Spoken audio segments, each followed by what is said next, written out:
Most people think they understand Asia, the biggest continent, home to billions. But what they don't realize is that Asia doesn't just hold records, it breaks the way geography itself works. Asia is not one landscape. It's every extreme stitched together. Stretching from the frozen edges of Siberia to the steaming jungles of Southeast Asia, this continent covers about 30% of Earth's land area, yet it feels like multiple planets combined.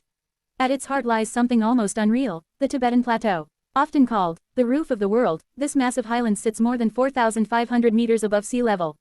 It's so vast and elevated that it actually influences global weather patterns, shaping monsoons that affect billions of people. And right beside it rises the most famous boundary on Earth, the Himalayas.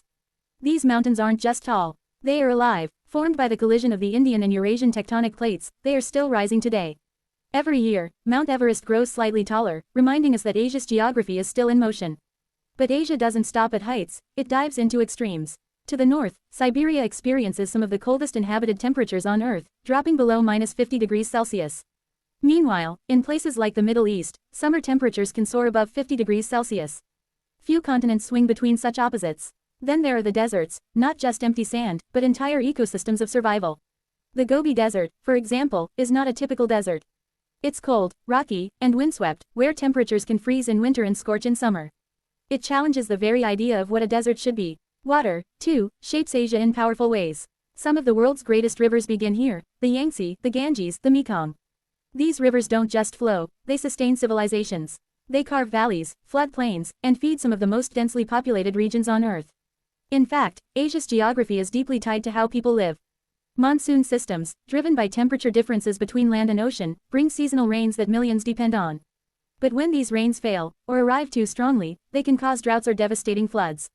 And then there are the islands. Asia isn't just one landmass. It includes thousands of islands across regions like Indonesia and the Philippines, sitting along the Pacific Ring of Fire, one of the most geologically active zones on Earth. Volcanoes, earthquakes, and shifting land are all part of everyday reality here.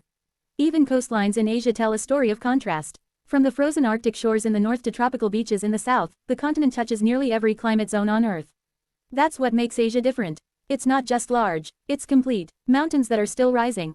Plateaus that control weather. Rivers that feed billions. Deserts that redefine survival. And climates that swing from freezing to scorching.